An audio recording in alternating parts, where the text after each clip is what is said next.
Welcome back, Exiles. This video is a direct continuation of our last episode, where we delved into the haunting mysteries of Ogun. If you still have not seen it, you'll find the link in the description below. We recommend using headphones.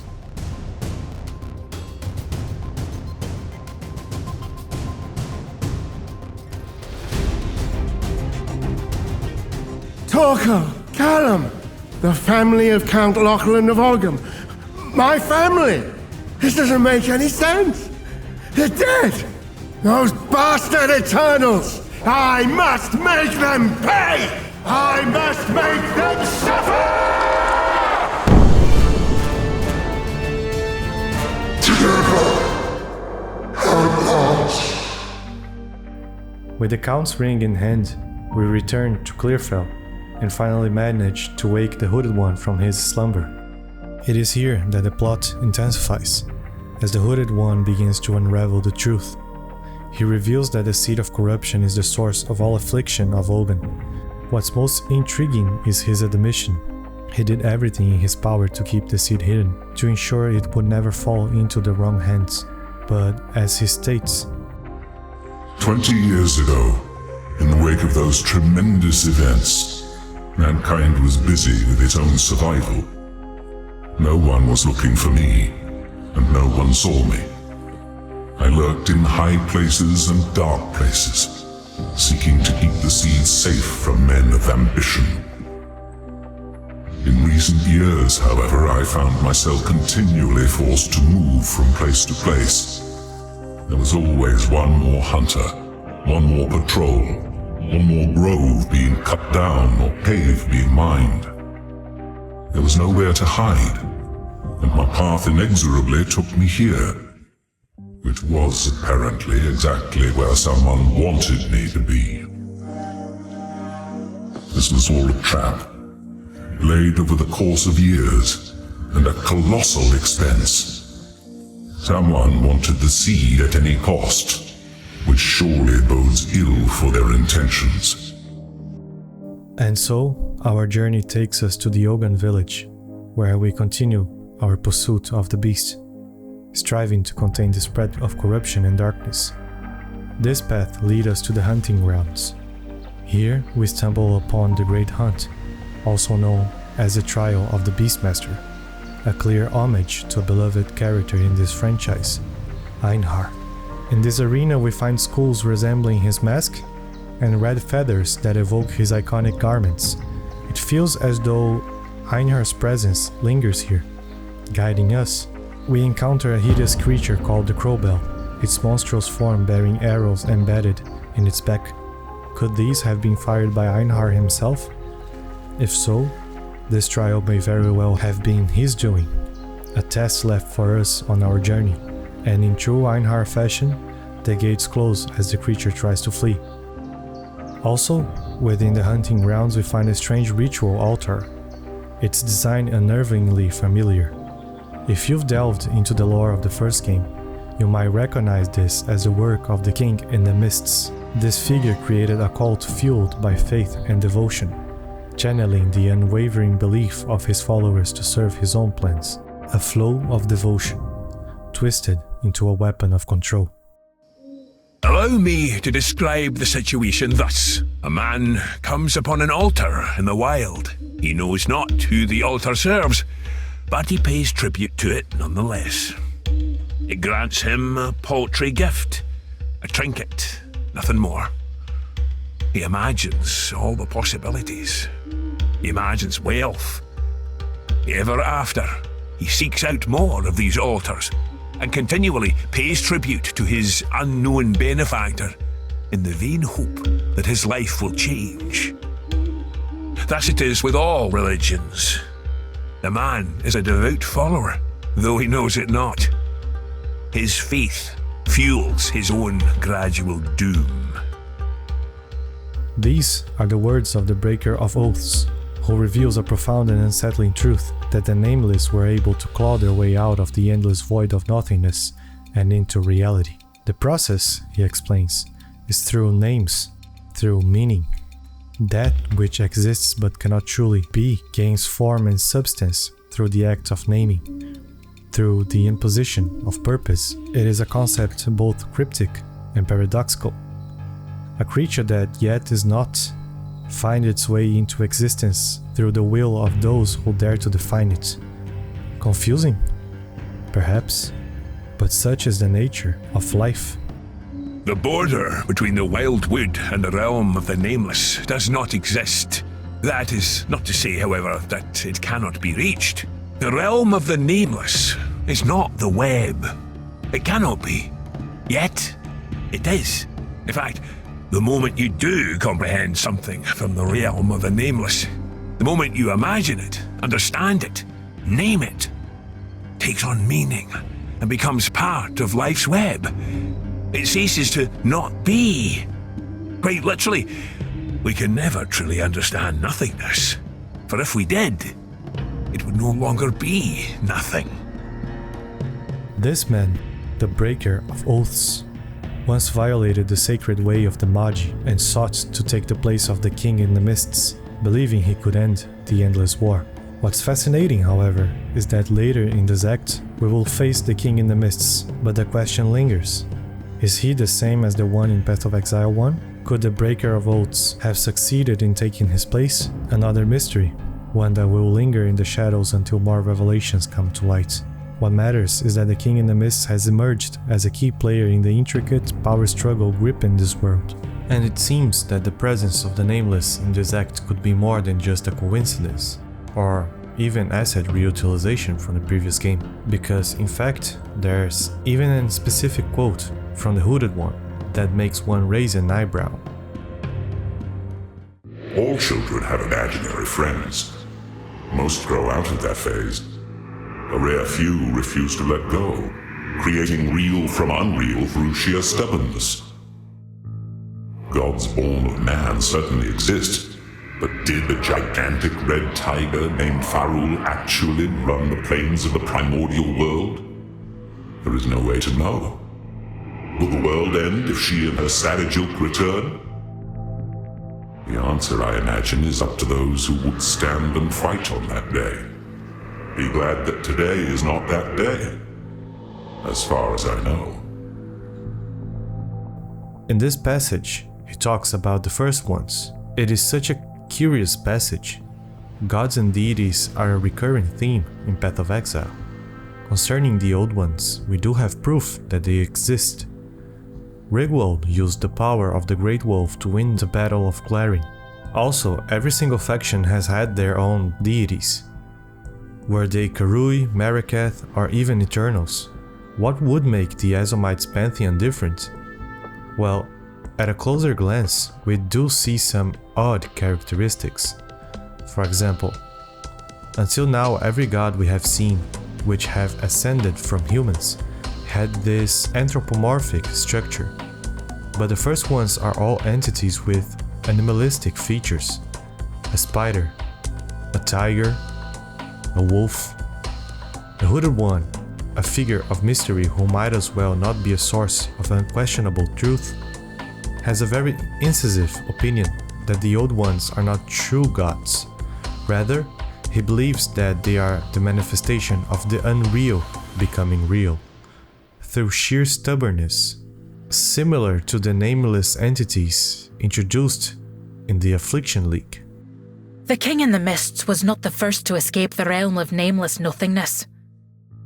A great many seasons ago, a curious young man walked the wild wood on his journey elsewhere. He stopped at a waterfall and engaged in a flight of fancy, naming creatures that he imagined might exist unseen among the trees. When the denizens of the wildwood tell you not to use true names, they mean it. This description feels so eerily interconnected to the Hooded One's speech. Could it be that the first ones were once entities from the void? Spirits made real into our realm through sheer stubbornness of the Azomites. They do certainly meet the criteria. All first ones have a respective title, much like any of the nameless that once became real.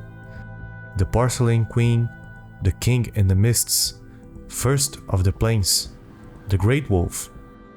If so, even Rigwald recognized that they were not a source of divinity at all. The first ones may be blasphemy, but they are powerful blasphemy.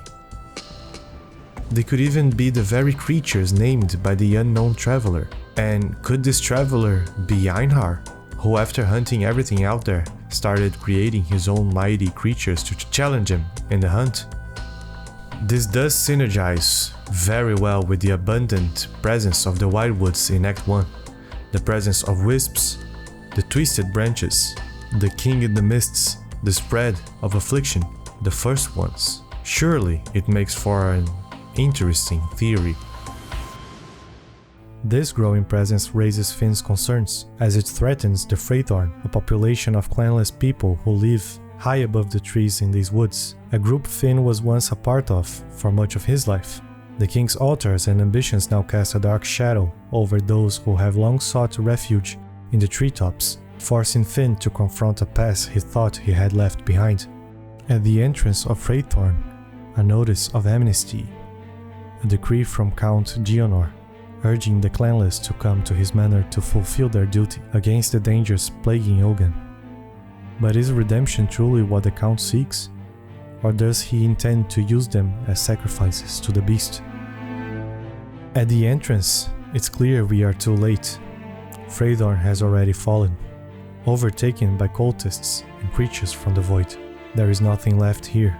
We must fight to honor the clanless who once called this place home. For Finn, it's as if he's lost his family once again. Clanless though they were, they stood together, bound by shared struggles, and now Finn can only lament. Clearfell is all I have left. We press on, continuing our path towards the village. Along the way, we find Una's lute, a beautiful and ancient heirloom passed down from mother to daughter for generations, a fleeting moment of beauty amidst the chaos. When we finally reach Ogan village, it is a place long consumed by corruption. The destruction here is overwhelming, even giving rise to grotesque horrors like demon bacon. In the middle of this devastation, another decree from the Count is found. This time, his descent into madness is more than undeniable. While the people face undead horrors, the Count, consumed by paranoia, heard only the whispers in his mind. He declared his own people traitors, demanding that everyone report to the manor immediately for questioning. What remains of the village is death, ashes, and flames, and the faint echoes of a once thriving community reduced to ruin. The madness of the Count has left nothing but despair. In the center of the town lies the courtyard of death, a grim platform where a live execution is taking place right before our eyes. Here, we are forced to confront a familiar face, the very executioner who was tasked with ending our life at the gallows pole, at the start of our journey. Now, it's time to meet death face to face once again, in a final duel.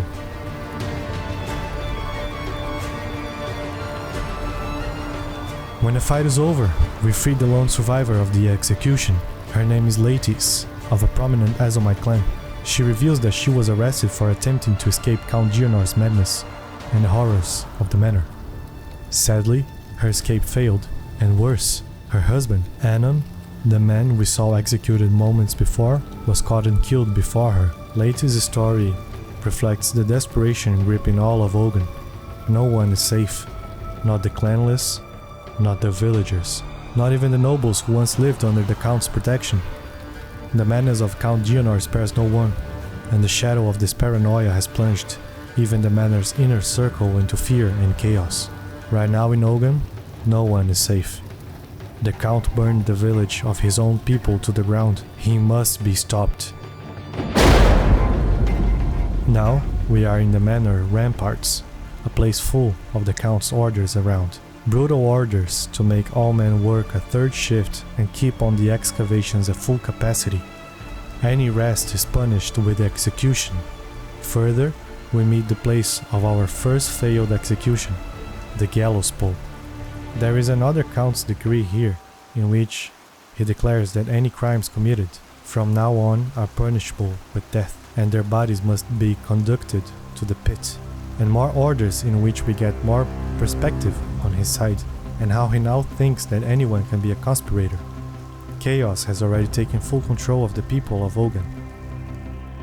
Now, inside the manor, it is time to finally confront the Iron Count and put an end into this situation. In the center of this place, we see the damage done.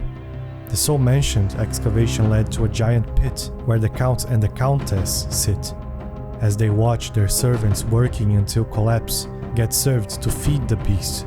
In one particular chamber, there is a journal that belongs to Count Gionor, and this particular document has so much crucial information that we will need to take the appropriate time to explore it. I sense Oriana knows, and I cannot deny that which I know deep down to be true. That fair-haired villager, an eternal descendant, she knew. At that moment when our eyes locked, we both knew. She clung to her children like I would end them then and there. She is of no risk now, but how many others must I fear? Is my blood truly impure? Oriana assures me we can right some of the wrongs of the past. She promises a way forward for Ogun. A way forward for the clans and the clanless alike. And a way forward for me. We must continue with our task. Why does the Count care so much about his lineage? Don't forget this has been answered long ago, in the very own story of the legendary sword he carries, Agnar. And the position of Count of Ogan was always a role given to those fit to wield it. However, Gionor was born into the role. He did not earn his position, so for him, if his lineage is not pure, he recognizes that there is not a single reason for him to be the head of the clan. So imagine, not only does he have the worry that his ancestors stained their purity, but he also recognizes in some moment that he had children with a fair-haired villager, an eternal descendant. And I believe that this piece of lore indicates the very possibility that Gionor might be Finn's biological father. Everything fits here. He was renegated by his father, left clanless, because his own existence reminded Gionor of the impure blood he put into this world. There is some piece of scraped content that also supports this theory, from a stage of development when Lachlan was supposed to be the head servant of the manor, where he writes a letter to Finn. Finn, there have been rumors that the forest paths have been somehow changing their shape. I can only ask the first ones to aid this courier in finding his way to you. I will not be able to bring potion supplies to the outcast this high moon. I've seen signs that the behavioral changes of the forest beasts may be afflicting men as well. There is something deeply wrong in the manor. Lachlan, head servant of Ogham Manor. Think about this. Why would a head servant of Ogan Manor send a letter to a random clanless outcast? Perhaps he knew this man when he was once a kid of his own master who was destituted of his place between nobles because of his origin, of his own eternal blood. And speaking of Lachlan, in another room we find this picture of what seems to be the man himself, with his family, a register of another time, when they were all alive.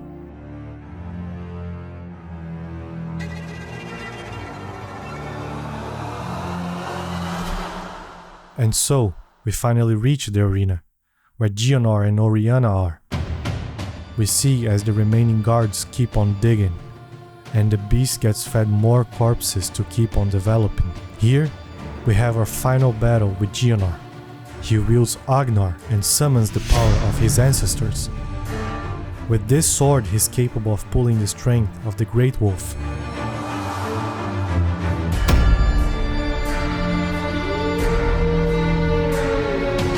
But in the middle of the battle something goes wrong. Oriana abandons Gionor, calls him a weak man. She takes the beast and flees. We cannot pursue her. We still have to deal with the Count. Suddenly, the power of Agnar mixes with the corruption, and Gionor takes the form of a putrid wolf.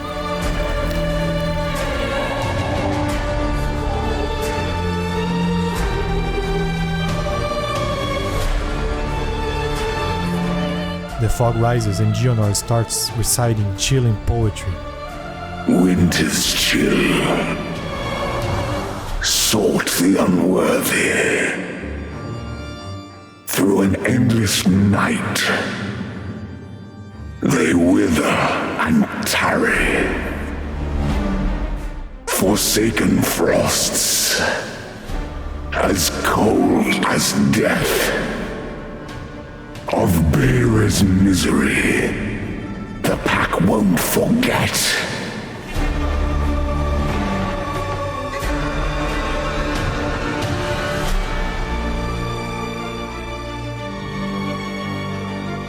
After a hard-fought battle, Geonor's madness is put to a stop. In his last breaths, Geonor is taken with a moment of clarity. He explains that he was manipulated by Oriana, and that he found messages from the desert. She fled to the Vastiri region, and so Geonor makes a final wish. He pleads for the Other One to end his madness. And thus, the beast leaves Ogan, and the sun rises once again. Of course, many wounds are still open, and they will sure leave scars in the people of Clearfell for a long time to come. But now, light shines once again, and a thread of hope lingers in the hearts of the survivors. It may take time, but Ogan will rise once again, as it did in the winter of the world, as it did when the Yazomites confronted the Eternal Empire, and now once again, as corruption has been contained in these lands.